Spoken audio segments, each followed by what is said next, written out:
To remind me to hit the record button. Very apt. Let me hit the record button and we'll get going, shall we? So again, guys, thanks for joining me on another survival guide. Basically, we put these together as a bit of a request from members coming through. And basically, in week one, we were discussing about how to survive the shutdown and what do you do and what do you do on restart as a kind of the basics. And we talked about several things, and basically last week we talked about how to survive it if you're a wedding photographer and things really. So during these sessions we're not really going to be giving much of a plug towards the experience group, but if anybody wants to actually chat about it at the end, then please get in, drop the questions into the question panel. Jay has joined me today, so please feel free to drop in as many questions as you want about the session today and things really. So today's session is how do I plan anything without a crystal ball? Well, none of us have got one as far as I'm aware. I definitely haven't got one. But when it looked like shutdown was coming, and this is for me at the end of February, beginning of March, we were beginning to think, oh my gosh, this is going to happen here, and basically we are going to shut down like other countries in the world and things.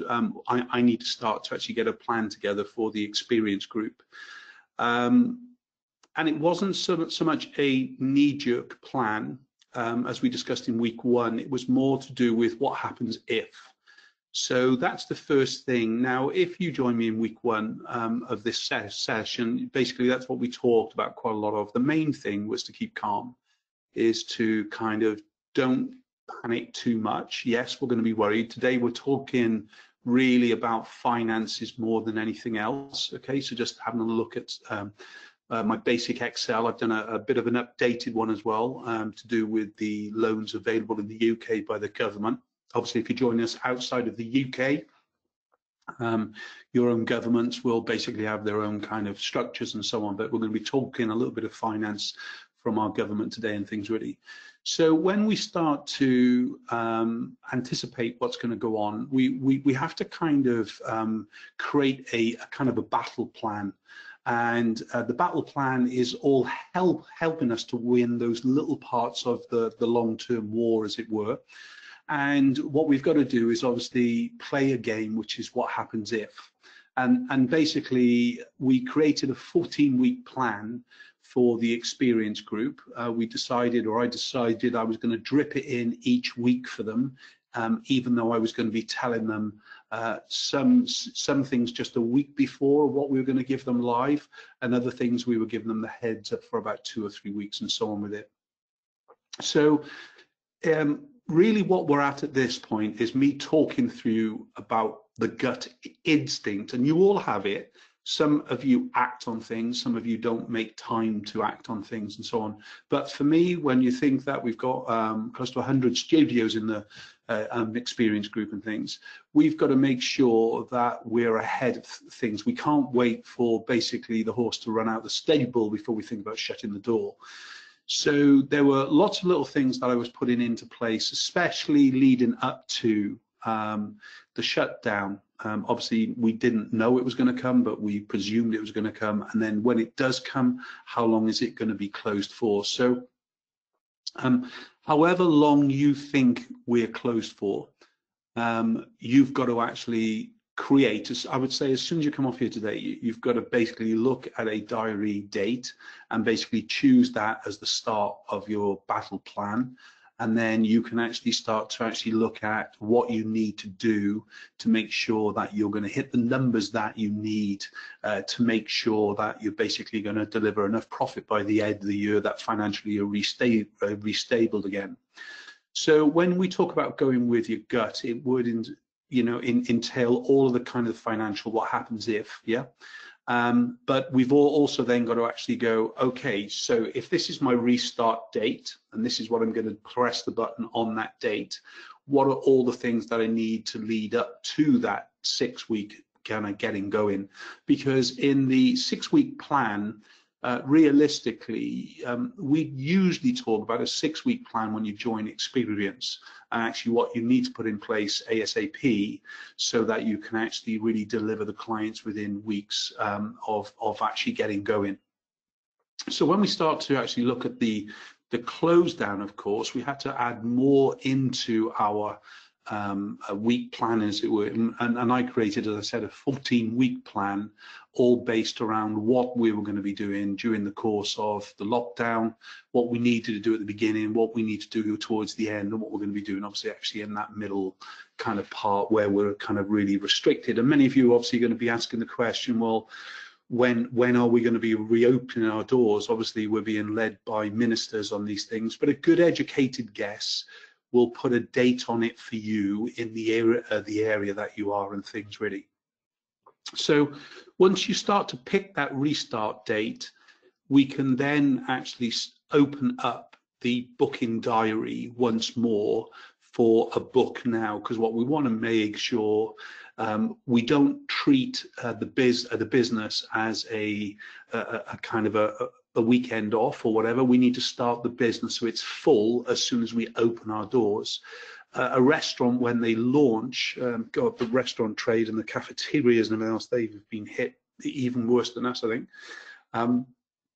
But they've got to actually kind of really make sure that they're going to recover as much. Now they're going to have even more restrictions on serving clients, how many they can physically do, the distancing, the serving, etc., because of everything that's going to be put in place. So we think that our job is going to be hard on restart. We've got nothing compared to perhaps the hospitality industry and things really. So when we start to look at our kind of planning, let's not forget that we've basically haven't got a bigger kind of task or role than some other industries have. So we've got to actually go with the gut. So from now, if your gut is telling you one thing, go with it for it now, as it were. But you've also got to go ahead and actually create that restart plan. What is that restart plan? Well, the 6 weeks starts, remember, when you open the door, not leading up to it. That's a plan in six weeks, and you need to obviously instigate that pretty much now, because we're around about 6 weeks away from a possible restart, a kind of a thing of things getting going and things ready. So once we start to actually understand the basic principles to begin with, then we've got to go backwards. We've got to actually really understand what is the cash flow. We've got to possibly look at the new scenario in our businesses as well, and we've got to look at the problems now. So we need to play the game. What game are we playing? Well, the first thing is, how long can we survive for without new cash coming into the business?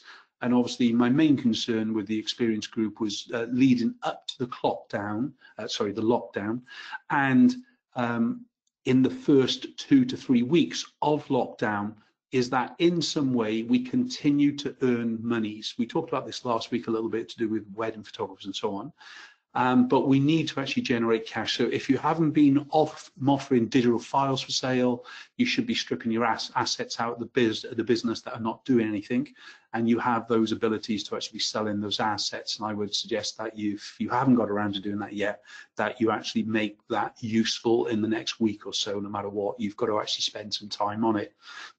We've got different types of people in business, I get that. I like and I need to still get up for work each day, and I still have my shower and my shave, and I kind of get dressed to go into work. We have had a lapse kind of 5 weeks up until now, where I've been kind of wearing any t-shirts that I want to. So instead of actually dressing for work, I'm basically wearing my favorite t-shirts in. So even that is a slight difference to the norm. Now though, I'm getting ready for business reopening, so hence I'm dressed again for work today. I am ready. My head is now in the game, and I need to make sure that the experienced photographers, and obviously you guys as well, if you're along with us, then basically you're ready to actually get a business launch. So if you've been sat at home painting a fence for the past few weeks, and you haven't been doing at least 3 to 4 hours in your business each day, then I would just say shame on you. Because your business is not going to take care of itself. There's no business, if you're self-employed, if you're an entrepreneur, there's nothing going to actually look after that business except for you. There is obviously problems to do with things like the furloughing, especially if you're a director of a limited company like I am. I'm a director of 2 limited companies.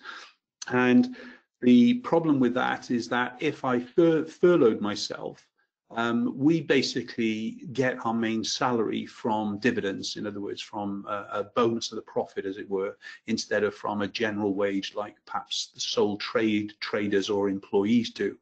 So in fact, my basic wage would probably be less basic or more basic, I should say, than most of you because I'm a director of a company. That's all to do with tax. I get it. I know that by running the taxation in the way that we do, the way that the accountants advise, it means that we pay a little bit less tax than if we were just self-employed. So we've taken it on the chin. The directors of Britain, we're hurting now, but you know, don't cry in your soup for us. If we're not running our businesses right, then that's our problem and not the government's or yours. However, as far as a sole trader is concerned, when you have the ability to furlough yourself and still be able to work within your company, you have a bonus. If I was to furlough myself, I could not be doing this today. I could actively not be doing anything to better the business or potentially earn money for my business. As a director, all I'm allowed to do is basically worry about the finances and do my accounts and tax returns and VAT and so on and so on. So as far as that kind of cash flow and everything else, I still have the ability, if I was furloughed, to be looking at the cash flow and how it all works together. As a self-employed business owner, I would have expected you, obviously there's restrictions on people who've got kids at home or they've got to look after elderly at home and things really, and other kind of health restrictions and so on. You can't really perhaps dedicate as much time as you should. However, I've had to make sure that in my head, as I said, I am going to work and things really. So great to have a gin and tonic in the garden at 4 o'clock for some of you, but I'm here around about 7:45 each morning. I still finish at 6 o'clock at night and things. So it's that. So why am I here doing it? That's the key thing, okay? Because I've already planned. So I don't need to actually be in work anyway, because I've put all the plans in place for the experience group. But as I was saying to you, what I didn't do was give them the whole plan ahead, because I knew that they would cherry pick. And that's what you mustn't do with your plan. You mustn't think, oh, that's a good idea, I'll do that first. You must have a plan in order to make sure things get done at a very, very specific time. So if we begin to actually look at the cash flow element, this is a document that, or this page, in fact, is one I've just knocked up this morning. I've added this into our experience document ready for my group meetings this week now. But as a rule, we have a document that says about what we are trying to do or what our business is based around. So in other words, if our business is based around an average of 400 quid, and we're doing 3 shoots a day, and we're doing 5 days a week, we're doing 48 weeks of the year, that means our business is based on 230,000 net, or 288 including VAT and so on. So we can see what we're basically doing as a rule, and obviously we've got a number of sessions that we need to equate for. The biggest problem in this for many portrait photographers throughout Britain and around the world is that this won't actually allow us to survive anymore. Yes, it looks great on paper here, but in fact, if we think that we've lost around about 14 weeks, so now we're down to a 34-week year, basically, we've just lost 88 grand approximately, or close to 100,000 off our business straight away with it. Then in fact, if we look at how many weeks we've got ahead, because obviously all I've just done is take 4, is the 14 weeks we're going to be possibly closed for. But if I then actually then, okay, so if I look at the 8 weeks that went beforehand, and so it's 10 weeks we've lost before we got shut down, we're actually down to a 24-week year left. So when we start to actually look at the numbers, Jay, can you see this on screen okay? Yeah, I was about to chip in. You might want to expand that a little bit more. It's not bad.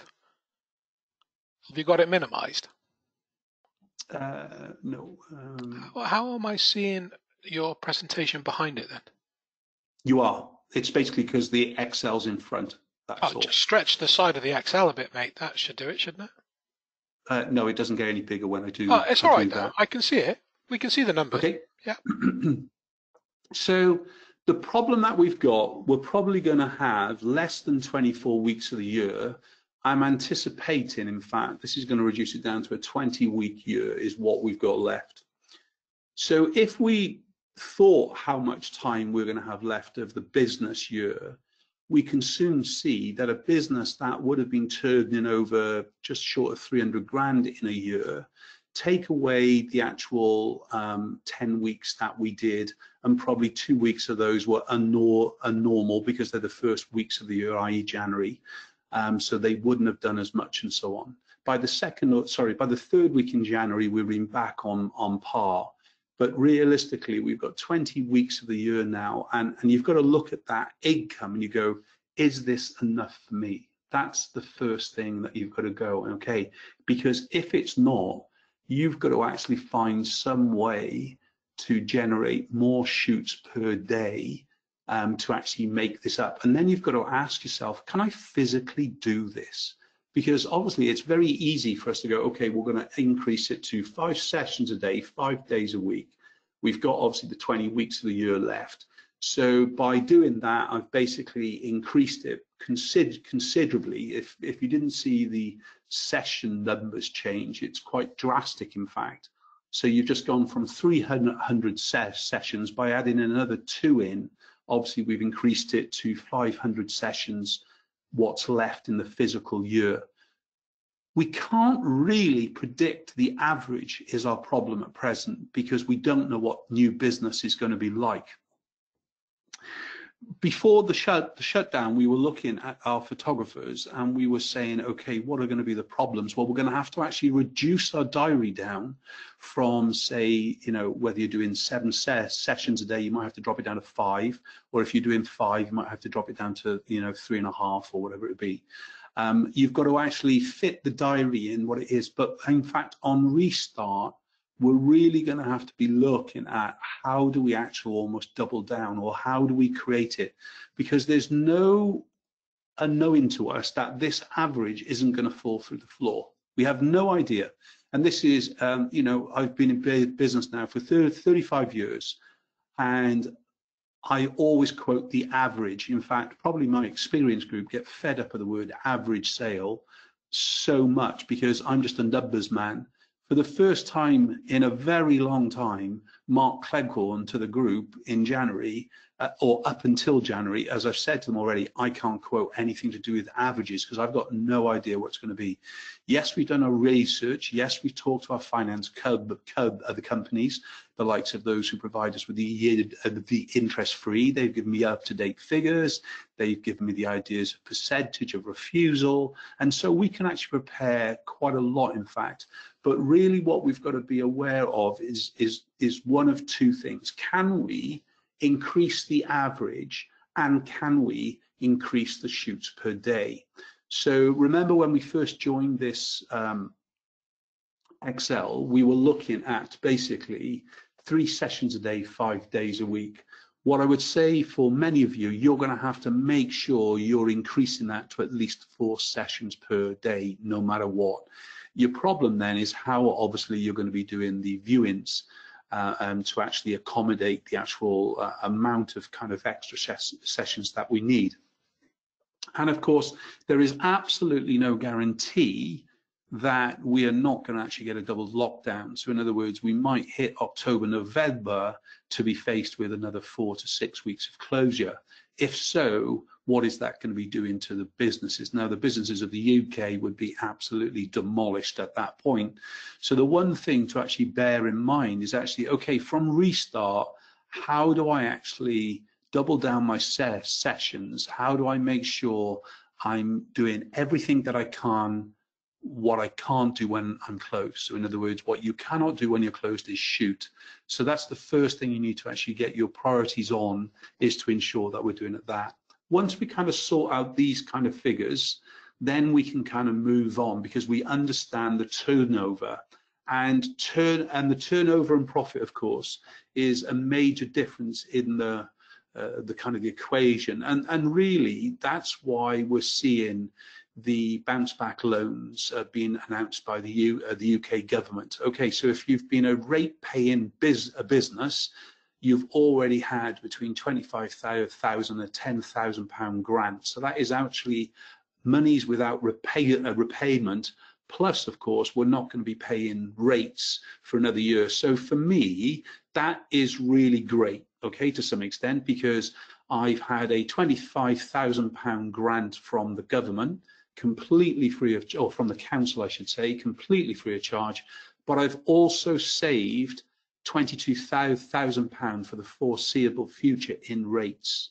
So I won't be paying that. So technically, I'm £50,000-ish up, if you think about what I'm trying to explain. So even though we'll have lost a huge amount of money through the likes of the Experience Group, where I've changed their business model for the year and so on, we've cut their payments, how much they have to pay us and so on, because my interest is making them survive. That's the key thing with it.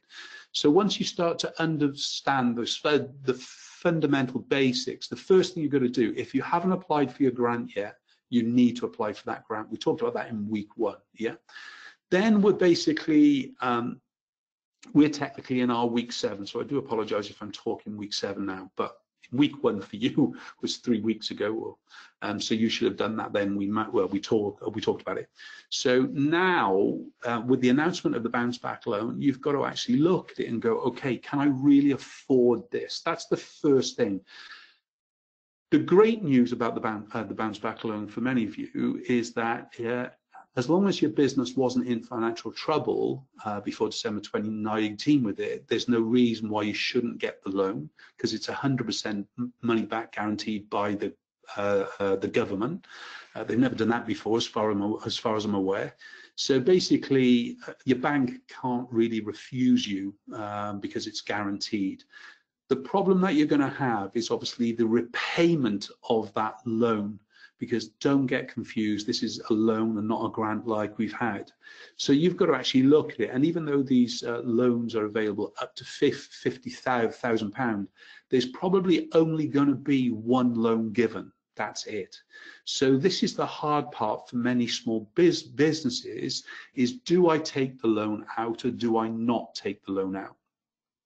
At present, it is not fixed, as far as I'm aware, to a repayment program that you have to go on to. So in other words, we could take out the loan today, we could pay the interest money per month from tomorrow, as it were, for the next 12 months, and we could hand back the £20,000 this time next year, or the £50,000, whatever it would be, without actually touching it. So in other words, it's in a call account. And I suppose for many of you, that's really the big discussion. And I obviously can't give you this advice. You should seek your own accountant's advice and so on with it. But I'm pretty much convinced that most accountants on the planet would say, this is a good deal, take the deal. So in other words, don't live on that money, just use it for a rainy day and stuff it away. Go for the maximum of what you feel that you can physically afford. But remember, you're going to have to repay this at some stage. Because in fact, for many of you, you might, let's say you take it, I worked it out on the kind of the mid-range approach, where I felt that most small businesses were probably going to feel the 20 grand kind of the amount that they're going to be missing financially. That's not paying your salaries, okay? And that's not paying staff salaries. That's what actually the business needs to actually function and so on with it. So yes, I've saved my rates, and yes, I've been given a little bit of grant, but I'm still paying £2,000 a quarter on gas. I'm still probably paying close to £1,100 on electric. I'm still having to pay for the 2 telephone lines and the 2 webinar lines, and my Photoshop and my Microsoft, my website development, my hosting, and all those kind of things. So there's still all these costs going on, and that's really what is missing, isn't it? Is people aren't spending money with you. So what is going to be missing? But as I said, when you start to look at these loans, start to look at them with a little bit of a careful. The first thing I would say is you've got to look at is, can you afford the repayment of that loan once it's done? I sound like some kind of government advertisement. I'm not trying to do that at all. I'm just trying to talk common sense figures. So for instance, if you took the £20,000 loan out today, and the interest rate that they've said is based on 2.5%, that would basically say by the end of the 12 months, you would have paid back £500 in interest. So about £41.67 per month is what you would basically be liable for. Now remember, unlike loans or mortgages or any kind of finance you've done in the past, this comes without fees and so on, all related to it. You'll need to obviously check up with the individual kind of people that you're going to borrow money off if you are going to go down this route. But at the end of the day, if that £20,000 interest-free loan for 12 months then turns into a loan to repay as such, really, then you've got to actually look at what it's going to be. So at present, realistically, you'd be looking at somewhere around about the 8% kind of thing if you were looking at funding circles, so kind of risk management. I think the government is going to be speaking to the banks, and they're going to set a standard fee on this, but obviously we've got to wait and see. That's the only thing I think they could have helped us all with, is if they set a certain fee. And I'm not sure if that's been announced today yet, but at present they haven't. Before I went online and things, really. But what we can do is we can take this up to 6 years. So realistically, a £20,000 loan that would start, let's say, in May 2021. You would be paying £349 for the next 6 years, paying off that debt, and that's the thing you've got to look at. However, if you took out the 20k and you only needed the 10, then obviously it's just down to you. Did I do too many noughts? I did. No, I didn't. 100,000. Yes, I did, Mark. Let me just format that. Just go. Come on, down to 20. Okay. And that would be 10,000. Okay, so realistically, if you initially take out the £20,000 interest-free for 12 months loan, you can see how much it's there. But then if you needed to use up £10,000 of that loan, then realistically, that's what you'd be looking at. And I'm sure there's going to be a flexible, I would expect something coming in around about the 6.5%. When this is all kind of settled itself down and things, really. Obviously we don't know, because we don't know what kind of trouble we're going to be in. So I'd say if you're honestly looking at the bounce back loan, and it couldn't have been launched any better time. We did talk, didn't we, in week 3 we're going to be doing 5 finances, and we would have been doing something similar to this, except we wouldn't have had the left hand column. We would have been on about speaking to your bank, making sure you've got your accounts up to date or short accounts, making sure you're speaking to the manager, making sure they're kind of up to date, making sure you've got a list of actually creditors and debtors and all that kind of thing with it. So this has to go into your equation when you're into your planning, because what you don't want to do is take on finance that you cannot afford here and basically then be in a financial problem in, say, the next couple of years, when you've actually got to realize that you're paying that amount out. But as it is, the 2.5% is really cheap money and you've got to take advice on that, whether you should actually apply for the loan or not. Jay, any questions coming on that so far? I know it's a bit heavy, this. Nothing on that specifically, just something that I'm hanging on to for some advice later on, but nothing specific yet. Great. So remember what we're on about. We've got to actually create ourselves a little bit of a roadmap here of what we can physically do in the remainder of the year, and how many weeks you think you've got left, and how many sessions that you think you can actively do. Then we need to obviously look at the lead generation and where are all those leads going to be coming from. Because obviously things like exhibitions are pretty much going to be out for the rest of the year. They're not going to be able to be done. Exhibition vouchers sold, those are gone. Obviously, we're still expecting to pass over our experienced leads that we're going to be generating. Business to business kind of relationships and so on. There's going to be some things there, but I don't think we're going to get many walk into the studio kind of inquiries. Yes, the emails are going to be there. The good news is that pretty much all of our experienced photographers who were open even at home, as it were. So in other words, who didn't take the director and furlough route, basically they are getting inquiries coming through now. In fact, I think it was last week that one of our experienced photographers met one of their clients in a supermarket by accident, of course, you know, and I'm sure they adhered to the 2 meter rule. But the client was actually telling her off because she wanted to get all the family together for a shoot and everything else with it, and of course she was closed. It was like, well, that's a bit stupid, but hey ho, you know, there's some silly people out there. So what does that entail? Look at the cash flow. Look at this new scenario in your business. Look at the problems now. So just don't borrow money now if you can't afford to repay it in a year or two's time. And just play as many scenarios going through as you physically can.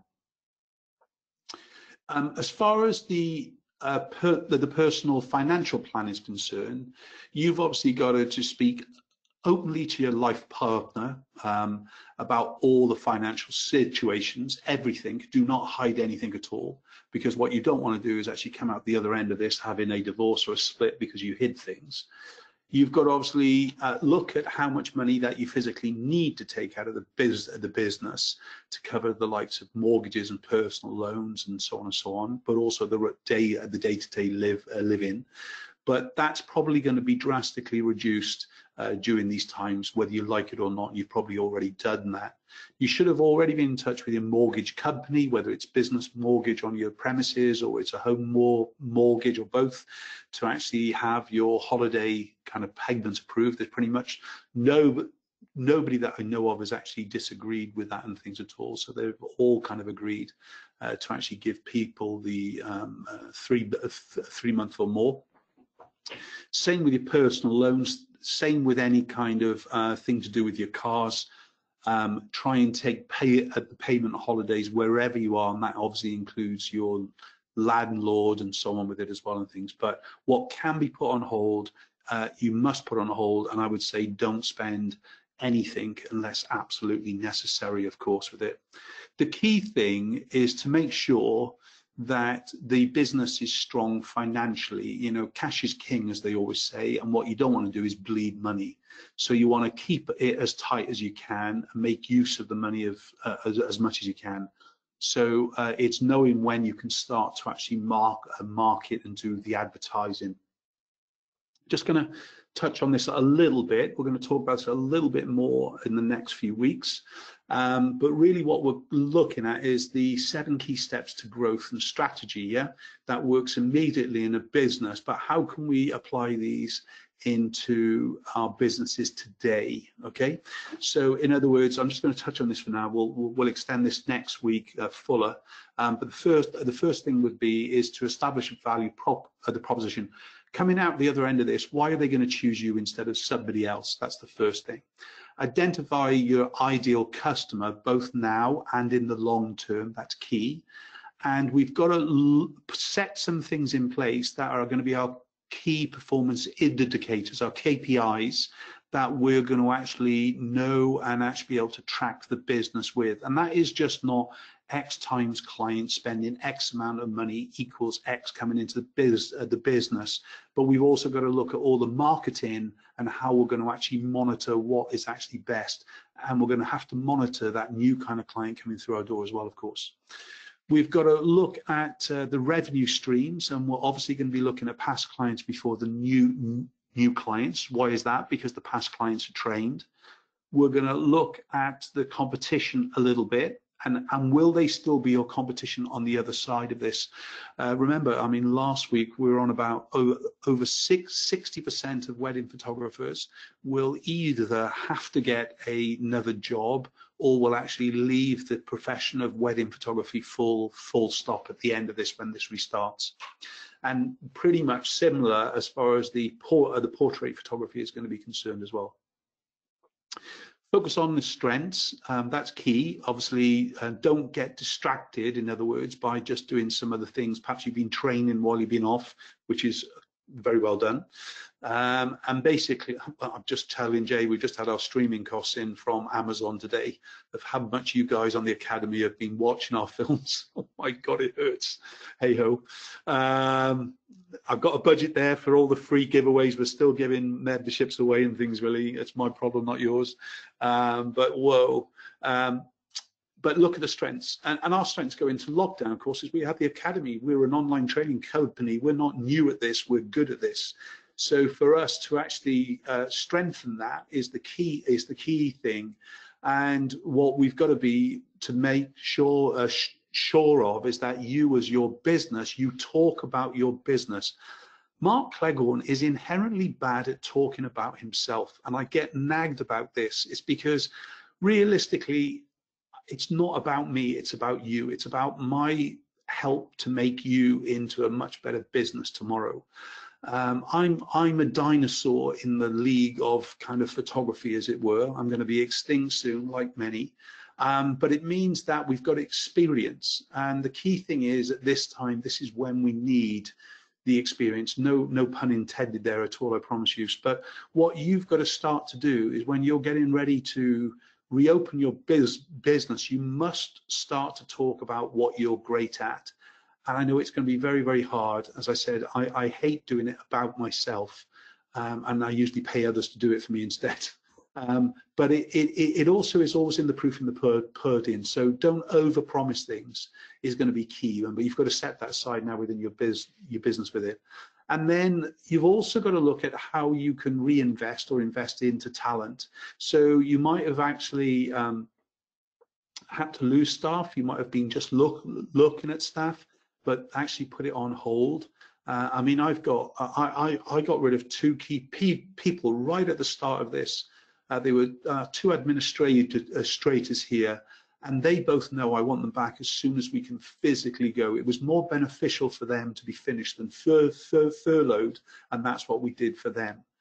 So as far as the re-employing them is concerned, that is going to be the first thing. But to do that, I need to make sure that they're in touch with me and I'm in touch with them all the time. Because if I'm not in touch with them, they don't know I want them back and they've got no idea, and hence they could be looking for somewhere else. But if you're going to be stressed to do with how much more busy business you need to be doing, because I'm asking you to double down, you might need to actually invest into the likes of administration. So your weakest links you need to actually bring in. So again, just to finish off with before Jay's the questions with it. So design the business around a more restricted shooting and viewing diary. Concentrate on filling the diary session slots every single week. Keep to plan and don't knee-jerk on anything. Just because somebody else is doing something over there, just don't follow it. Watch your cash flow amongst everything else. Don't take on too much of all things, and that includes debt. And don't overestimate the sales because we don't know what the restart is going to be. Yeah, I'm yours. Questions, mate? Okay, we don't have loads of them, Mark. It seems you did mention, obviously, when you were talking about the loan, that you were still, you hadn't seen what the government announced. It looks like they have announced it, and it being a 2.5% fixed rate. That is the interest for now. Is that a fixed rate in repayment then? Well, that's what two people have told us in the chat panel. and for the length of the repayment that's been agreed. But obviously, don't take our or their word for it.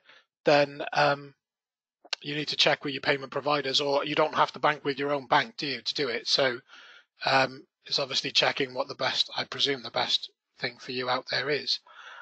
Let's just see a minute, shall we? I'll Yeah. put a link in the top there anyway. Bounce back loan, Sizeman's government pay for the first 12 months. Long terms will be up to six years. No repayments will be due in the first 12 months. The government will look at lenders. No, they haven't agreed something. Look, that's what that's saying. So it hasn't changed unless there's a new document since this was done. And this was on the last updated on the 4th of May. So that's today. Let's just double check it again. No. So as far as I can see there, go on, Jay. No, sorry. Like you said, we're just feeding back information that we don't know. You're pointing them in the right direction at the moment, anyway, isn't it? So. Yeah. If anybody wants the link to that, I'll send it out in the chat panel anyway. Shall I? And remember, I'm not an Excel king at all. You know, I'm a photographer that loves business, but I'm not an Excel king by any chance. You ask Chloe, who works for us. I give all the hard stuff over to her.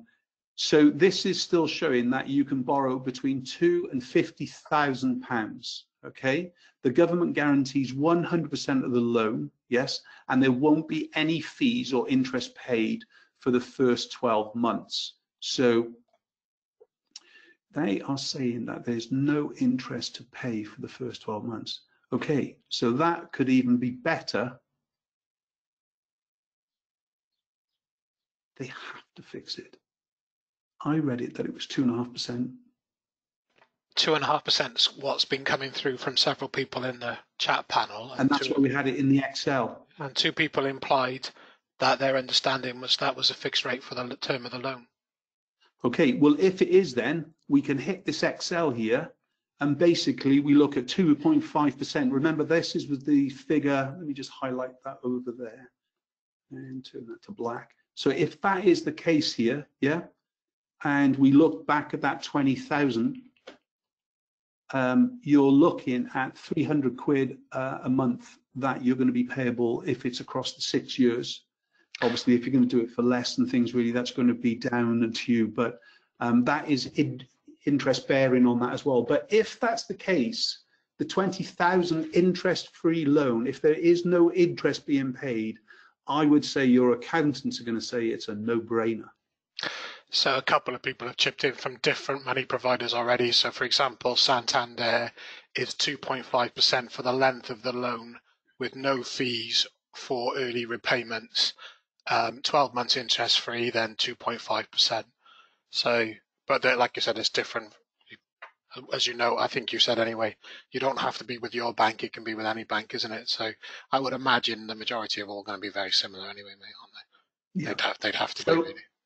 If that is correct, if there is that 2.5%, as I read it before, it was 2.5% interest payable for the first 12 months with it and things really. So if that is the case, that's absolutely brilliant. So again, I would speak to your accountants as quick as you can because you might want to actually just know how much to apply for. Brilliant. Okay, so let's get back to my question panel. This one came in early, Mark, and I said I wanted to hang on to it because it's more about advice. This person in particular, 90% of their business is based around schools and nurseries photography, so hard to go back to their past clients due to data protection being kept by the nurseries. Anything you think, any advice there? I suppose it's nurseries, maybe, is it? Getting in touch with them. Yeah. Getting in touch with I think you're going to. I got no idea, but I think you're going to be stuffed. If you're working for a big schools company, they will already be probably looking at PPE screens and so on to be able to continue on. I think there will be a schools photography business there, but probably there's going to be another piece of kit involved, which is just putting a screen. Sorry, mate. Sorry. I think the question was more like, is there a way, like you mentioned at the beginning, going back to your past clients when you don't have the data to start with? Well, if you haven't been put in anything to do with you in it, no. I don't think there's a reason, though, if you got in touch with the local nurseries, if they're private nurseries, of course, if there's any chance that they could actually put a link to your website, as long as you've got the galleries live now. But otherwise, if they won't do that for you, you are stuffed. That's one of the things that we've always recommended, that if you're a schools event or nursery photographer, that you always put something in the pack to make sure people are registering for offers and news and so on. Brill. This I thought was a good question. It's from Jacqueline, who we know well. When looking to invest in a person, because you talked about possible staff, how would you find finding that person now, but also how would you best gauge if they're ideal for the skills that you need? First thing, if you know them, that's the person you employ. Do not employ family. No offense, Jay. All right. What's that? You firing me online now, is it? Yeah. Well. Be careful. Be very, very careful. As a rule, avoid from employing family or people that you're close to. They're very, very hard to actually get rid of because there's a guilt factor in that. And they often, I don't mean you, Jay, in this at all, mate, but they often don't perform to the level that you need them to. I would always suggest that you look at past clients before anyone else. Obviously, if you're having to employ photographers, the first thing that I would say is don't employ another professional photographer unless you have to. Why? They probably bring with them bad habits, and they're going to actually think that they know more than you, which is the problem. I'll give you a perfect example of that. When a friend of mine retired, I basically bought all his studio equipment and everything else. He made a lot of money during his career, but he basically didn't have a lot left by the end of it because he basically whittled it away and spent it and drank it and everything else with it. So anyway, I bought everything within his studio, and I even employed some of his staff. But in fact, his staff lasted with us for about, or one was with us for about 3 months, and the other one didn't last about 4 weeks. They couldn't work at our pace. They couldn't work at our quality. They couldn't work in our new ways of doing something. They brought through so many old habits and bad habits with them as well, that they found it almost impossible to actually change, including the photographer's wife that we employed. She could literally not cope. She had to actually do it her way or no way. And basically, thank God I didn't lose friends with them, but basically we had to actually move away. So the first thing I would do is actually go for a past client. Recommend on Facebook. Jay, we advertised a new video job, didn't we, Jay? Yeah, do you know what? You just touched on a really good point. Facebook for seeking, putting jobs out there is an amazing tool for you these days. I mean, not only did we put the job out for the videographer just before lockdown, but I mean, the last 2 admin positions have been filled from Facebook. I mean, actually, the person who asked about staffing has just followed up with, I'm looking for somebody with the business skills rather than the photography skills.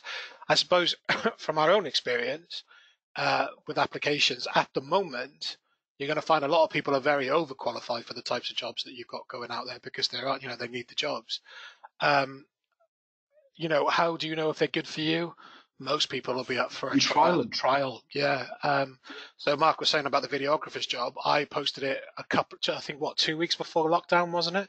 Yeah. I think it was 2 weeks. And I'd had a load of applications from Facebook in that 2-week period. All of them had offered to come in on a trial prior. I didn't do it intentionally, but the job, because it doesn't cost you anything to have it on there. It's still live. So we're still getting applications through now. And I've since had the 2 of the main applicants turn around and say they'll come and work for free when lockdown is over, to shoot just so they can prove what they can do to us. So Facebook's a really, really good tool to advertise for jobs at the minute. Oh, sorry, the question's come in there. Did I post on my Facebook page? No, I used the jobs section. Yes, from your business page, but there's a jobs creation now within your page in the tools, and you create the job post from the jobs section in Facebook. It's very easy. You just put what you're looking for, what your pay is if you're paying, and your hours, and then you click post, and it's as simple as that. It will be shared in your area and also in the jobs section within your area on Facebook. So just need to go and check it out. Go to your business page and then look for the job section, which is usually on the left of that. Whereabouts, Jay, on there? So can you see on the left underneath Photographer Academy, underneath the icon? Manage jobs, is it? Well, you can go from there, but the other place, Mark, I was referring to is in the list on the left-hand side. You've got jobs there as well. So you can go to either, and it should allow you by clicking on either. There you go. Look, green tab there, create job. See right at the top, green tab, create job, and you just follow its simple instructions. It is dead simple. And if it doesn't like what you've put in there, it'll tell you. You do have to look at, you can't be discriminatory in any way when you're advertising the job. But if it doesn't like anything you've written, it'll tell you straight away. Let me just clear those out of the chat panel, Mark, so don't get confused with any other questions. Oh, sorry, the lady that asked about the nurseries, she missed the answer because she lost the internet. So what Mark said was, unfortunately, if you don't have the data, you should contact the nursery and see if they'll post something or a link or something on your behalf to your website and have your galleries ready for your past clients. But otherwise, unfortunately, I think that's what you said, wasn't it, mate? Yeah, and you could also do a social shout out as well, actually on your own the Facebook page, and tag the different nurseries and schools into it as well. So call in all parents of Acorn Nursery in Cardiff. Click here to actually see your child's galleries, blah, blah, blah. They'll probably have to contact you to get a passcode, though, to go in. That's going to be the problem. You won't be able to have an open gallery. Okay, so back to some questions for you. Do you think that it will still be viable to run a studio pet photography session when the clients and dogs are quite close up and need to be hands-on? Yes. Just with it just being practical and careful, isn't it? Yep. Yep.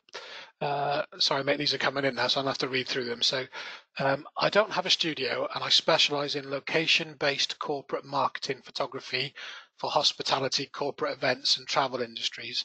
I also do general marketing photography for businesses. I'm obviously looking at ways... Get a job. Get a job somewhere else. Sorry, go on.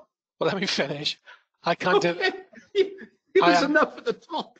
I am obviously looking for ways that I can diversify, but I'm unsure how to plan for the fact that the new working from the guidance business liquidity might significantly impact my level of business. Well, you've already got the gist of what the question is. What do I do?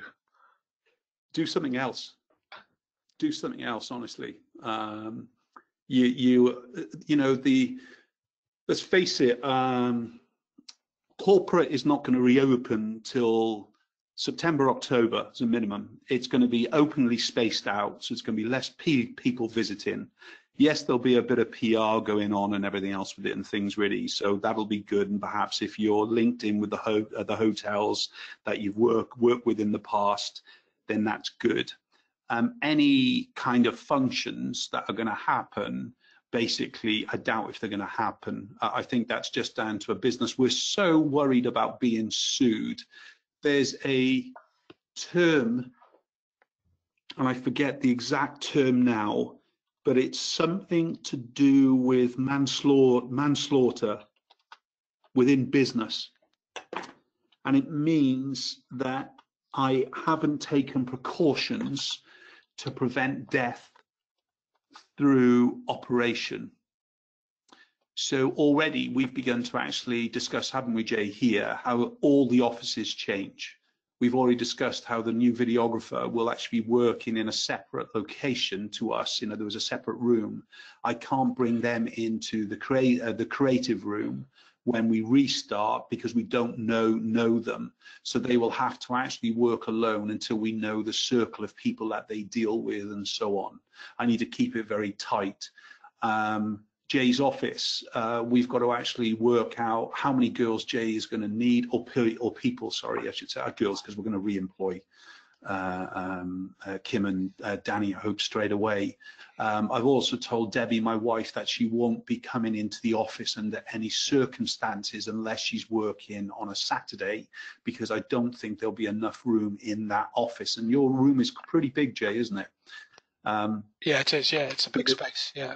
There won't be enough room for 5 people in that office. There's a possibility to have 4 in there. I'm looking at PPE screening now between desks. I think this shocked you the other day on Friday, Jay, when we began to talk about it for the first time. I don't think you really talked about it. You thought about it at all, did you, until then? To be honest, I mean, I'll take the praise that I know how good at my job I am, but I don't think of things the way you do. And I think that's a benefit to how successful we've been as a business, because you look that far ahead at things. At the minute, my head's kind of where I need to be today. And as you said, you know, I haven't got Danny, Judith or Kim at the minute.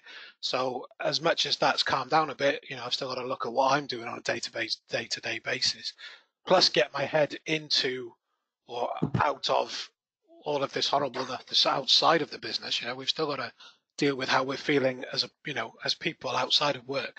So it wasn't at my, you know, it wasn't when you first questioned, you know, what the room layout's going to be. My thoughts are, well, you know, I hadn't even thought about, you know, my desk, the desks between me probably are 2 meters. So I hadn't actually thought that, you know, where every other desk or how that was going to affect, because, you know, I currently am using 3 of the desks. I mean, that's a different situation at the minute. But no, I hadn't given it a second thought. And it was only today, or you brought it up last week, but only today that I think was on one of the news reports. It was about when the restrictions are lifted, how businesses will have to adhere to the safety in the office space, and thought, well, there he is again. He's ahead of the, you know, he's ahead of the game. He understands what's going on. So no, I hadn't. So if we go back to the events question we had, you know, you've got to change. If you don't change, you've got no work. So if you're thinking about, you know, the hospitality getting going, if we know that's going to be September, I mean, realistically, phase 1, they reckon, is businesses with appointments will open up. Phase 2 is small businesses can open, but no shopping malls, and that includes obviously all the restaurants and cafes and everything else. Phase 3, you jump fully in phase 2. Phase 2, bars and cafes open at 30% capacity. This is what we've heard through the business kind of forums that I'm in. And basically then at phase 3, we're looking at business open at probably at 50% level. But phase 3, if you look at Spain, phase 3 is looking at June. That'll never hit June. Absolutely guaranteed will never hit June. They're going to be lucky if they hit it in August. And I would say UK will be lucky to hit it in September, October.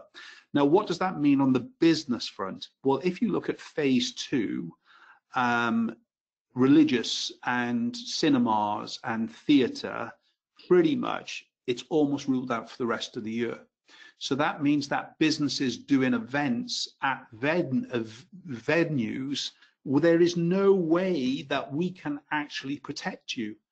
So when I decided to take all of the experience group online, it was because I knew that we couldn't have meetings down here at all until at least the end of the year. That was the responsible, realistic thing that we have to do, and you're going to actually be doing the same thing within your businesses. If your business doesn't accommodate people, so even things like toilets, facilities, your home, you've got to question whether you want clients coming to you in any way because of the facilities that you either have or you don't have. I'm predicting that porter cabins are going to go through the frigging roof as far as portaloos are concerned. For people who are working with not enough kind of facilities now. So if you're looking into anything after this session's finished, look at portaloos. And I haven't been given a heads up on that one, honestly, but I'm just predicting that there's going to be a real demand on kind of separate loos and things, really. you've got to get another job. You've got to actually find some facilities. So I would say that maximizing the people that you know. So if you're used to dealing with people in functions, in hotels, in corporate, then basically you've got to actually see if there's any work that you can pick up within there. They still need to promote, they still need to be doing stuff, but what are they going to be doing? I would have those conversations ASAP.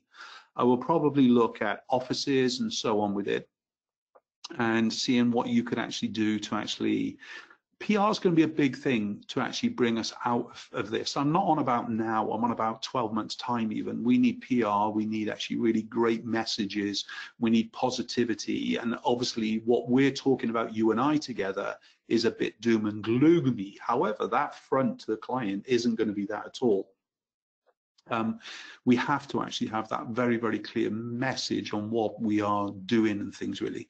So, you know, when you see this restart on here, this is all about, you know, how we needed to actually change the face of experience to make sure that it was being talked about in the correct way.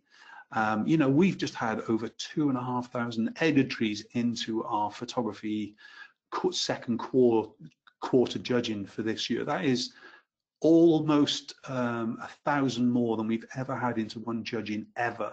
And technically, the second judging of the year is not the busiest. It's always the end of the judging of the year and things really.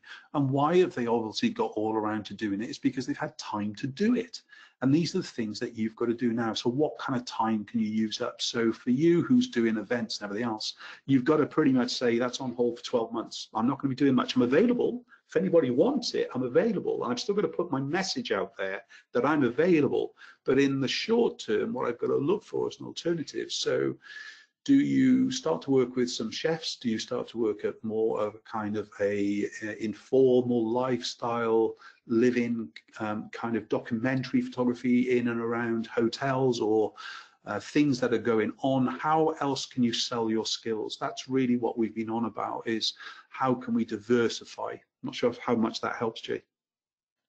No, I think it helped, definitely. I think this is more of a statement. I can't go back to work until I can get my hair cut. So. In fact, don't do it with a beard trimmer like my son did to my head, because it hurts a lot. Yeah. I thought you did okay. Anywhere, I believe. I thought you did okay. I'm going through the grey-haired long. Well, it's getting longer. It's not being cut by friends or family, so it is what it is for now. We'll see what's going on. Mate, I think that's it. We have had some queries about experience. I know we're not doing a hard sell, but we are here to help. So I don't know if you want to quickly run through the experience with them. Yeah, but sure. The questions apart from that are done. The first thing I would say, if you've been on with us, either just if it's the first time today or whatever it would be and things really, I'd love you to actually head over to the Photographer Academy Facebook page from us, please, and just give us a quick review. That would be absolutely brilliant, because this is the time when you can be so social for us as well, please. We need those reviews as well. And the other thing would be, if you're interested at all in anything to do with business development, business survival, and you like what I say in the way that I say it, and I haven't been known for my bedside manner of IJ, then please just actually put a quick yes, possibly, or just yes is fine, into the chat panel. And then obviously if there is anybody who's interested, obviously we can send you out the information, pass you over to Laura, or you can get in touch with her on the screen here. How's it changed? I suppose the big thing the experience has changed is we've got this at the beginning of the year, we changed to 2 levels of experience, an online version in addition to what we now refer to as our community. And it's a good job we did, because basically we've had to move everybody onto onto the online, because there is no more meetings until the rest of the year. We've changed the way that we're structuring our meetings. So during close down, as we are at present, I meet with each group every single week, designed for an hour, but it usually runs on to 2. It's a good chat in. As far as the X6s and 7s are concerned, they're our newest groups and things which you would join. Basically, they're pretty much actually full on with getting ready. Obviously, they joined us in very strange times, but it's amazing how many people now are joining Experience because they realize they need us more than ever. But again, in addition to the power hours that we would usually be doing each week, we've basically scrapped those for now, and I'm dealing with each group, plus we're doing training sessions on a Thursday as well, independently on a topic of the week or the month kind of thing with it. So the experience group has changed, but obviously we are a marketing group for photographers trying to take away the pain, so really designed actually developing the business and so on with it. The mentor sessions, basically you get one from me and one from Jay. You can obviously take that anytime you want. Usually people take it at the beginning when they join, but because of these are strange times, we're kind of leaving it up to you whether you want to do it straight away or not. We're following things through now with the Ghost Guru, where basically you've got document that is updated as, however often you want it to, and I'm interacting with that document as soon as I can. And that happens on a weekly or a monthly development. Digital assets, of course, you know, we've produced over 400 pieces of new asset. That is just from lockdown alone that we've created for the group to actually use, in addition to 2 new magazines, and we obviously got our other 2 magazines as well and things really. Our combination of that and our campaigns obviously are all designed to actually fill up your diary, and it's obviously very hard for us to actually say what we're going to be producing, but we don't predict anything different. We're pretty much predicting that you'll be able to actually reach goals 1 and 2. It'll just take us a little bit longer on restart, but the main thing is for me to make sure that you are pretty much ready to reopen those doors is the key thing with it and things really. So the digital assets and all the digital, and I suppose the community, it's still a community, but it's an online community now at present. And basically, I've never been involved with anything that doesn't squabble. It's amazing. I don't really take part with the Facebook and the social interactivity of the members much. That's Jay's job. But basically, the community that they support each other, absolutely phenomenal, and help and everything else.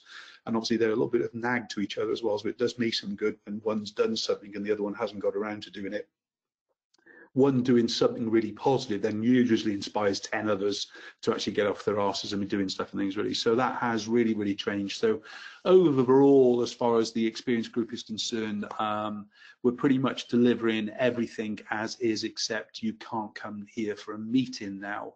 I'm thankful that we had all the interest-free credit facilities actually in place before all this went through, so that photographers can be using that interest-free credit facility to sell to their clients.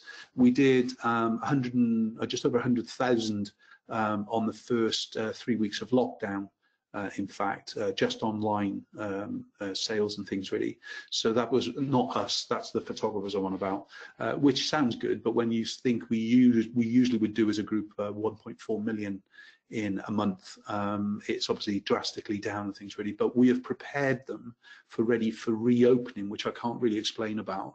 But in fact, all of the training that we did in the first 2 weeks of lockdown were ready for actually the reopening. They just actually didn't realize it yet and things really. As I said, we've been dropping little bits in and weekly giving them tasks to do, as well as actually getting them ready for the reopen. But pretty much we're anticipating that many of the experienced photographers are going to open up on day 1 with very, very full diaries, if not full, with a waiting list diary of six weeks in that. And the good news is, even though we reduced all the rates down, the prices, because obviously everything's online, you still get your £750 sample products from the likes of Loxley's and Kaleidoscope. I've got to give a heads up to Loxley's as well. Thank you so much for helping us promote these and things really.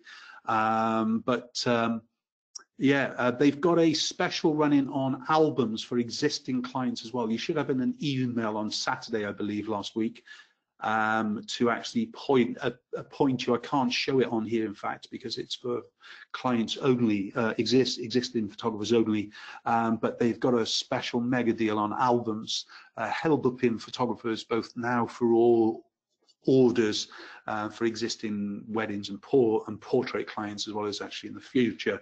Great news is, of course, they're in full production level as well, a full-ish production level and things really. So at least we can place orders with them today, and we're getting our work actually delivered back in about a usual time limit plus 2 or 3 days, just for allow for the different kind of shipping.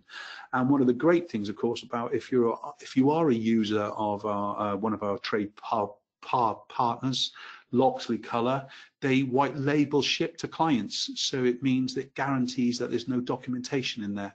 So if you didn't want to actually deal with any of the actual deliveries to yourself, you want to go straight to the client, even though you'd be paying for each one of those deliveries to go, you get a white label shipping with them, and they've been doing that for many years, so they're very experienced at that as well. Any questions here at all? No, I think we're covered there, mate. No, we're all good. That's it. Guys, thanks for joining me again.